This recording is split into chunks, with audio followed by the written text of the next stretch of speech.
ಕುಜ ಮತ್ತು ಕೇತುವಿನ ಸಂಯೋಗ ಇದ್ದಾಗ ಅದು ಕುಜನ ಅಂದರೆ ಮಧ್ಯಾಗ್ನಿ ಇರ್ತದೆ, ಅಗ್ನಿತತ್ವ ದೇಹದಲ್ಲಿ ಎಲ್ಲಿರುತ್ತೆ ಅವರಿಗೆ ಚಯಾಪಚಯ ಕ್ರಿಯೆಗಳಿಗೆ ಬೇಕಾದಂಥ ಶಕ್ತಿ ಹೆಚ್ಚು ಅವಶ್ಯಕತೆ ಇರುತ್ತೆ. ಸೊ ಆದ ಕಾರಣ ಬಾಡಿ ಹೀಟ್ ಪ್ರೊಡಕ್ಷನ್, ಬಾಡಿಯ ಒಂದು ಉಷ್ಣ ವೃದ್ಧಿ, ಉಷ್ಣವನ್ನು ಉತ್ಪತ್ತಿ ಮಾಡುವಂಥ ಒಂದು ಫ್ಯಾಕಲ್ಟಿ ಜಾಸ್ತಿ ಇರ್ತದೆ. ದಟ್ಸ್ ವೈ ಅಶ್ವಿನಿ ನಕ್ಷತ್ರದವರಿಗೆ ಹೈ ಥರ್ಮೋಜೆನೆಸಿಸ್. ಸೊ ಆದ ಕಾರಣ ಹೆಚ್ಚು ದೇಹದಲ್ಲಿ ಟಾಕ್ಸಿನ್ಸ್ ಉತ್ಪತ್ತಿ ಆಗ್ತದೆ. ಎಲ್ಲಿ ಉಷ್ಣ ಜಾಸ್ತಿ ಇರ್ತದೆ, ಡೈಜೆಸ್ಟಿವ್ ಎಬಿಲಿಟೀಸ್, ಜೀರ್ಣಕ್ರಿಯೆ ತುಂಬ ಚೆನ್ನಾಗಿರುತ್ತೆ.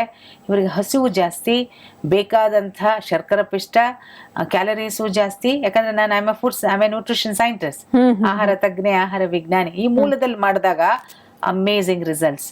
ಓಕೆ, ಹಾಗೆ ಟಾಕ್ಸಿನ್ಸ್ ಜಾಸ್ತಿ ಇರುತ್ತೆ.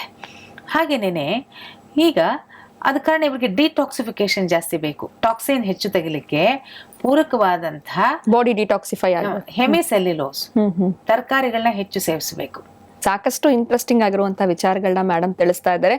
ನೀವು ಕೂಡ ಡಾಕ್ಟರ್ ಜಯಲಕ್ಷ್ಮಿ ಅವ್ರನ್ನ ನೇರವಾಗಿ ಭೇಟಿ ಮಾಡಬೇಕು ಅಂತಂದ್ರೆ ಟಿವಿಯ ಸ್ಕ್ರೀನ್ ಮೇಲೆ ಫೋನ್ ನಂಬರ್ಸ್ ಬರ್ತಾ ಇದೆ, ಕರೆ ಮಾಡಿ ಅಪಾಯಿಂಟ್ಮೆಂಟ್ ನ ಪಡ್ಕೊಳ್ಬಹುದು. ಸಾಕಷ್ಟು ಕರೆಗಳು ಬರೋ ಕಾರಣ ವಾಟ್ಸ್ಆಪ್ ನಂಬರ್ ಕೂಡ ಬರ್ತಾ ಇದೆ, ನೀವು ಅದರಲ್ಲಿ ಕೂಡ ಮೇಡಮ್ ನ ಕಾಂಟ್ಯಾಕ್ಟ್ ಮಾಡಬಹುದು.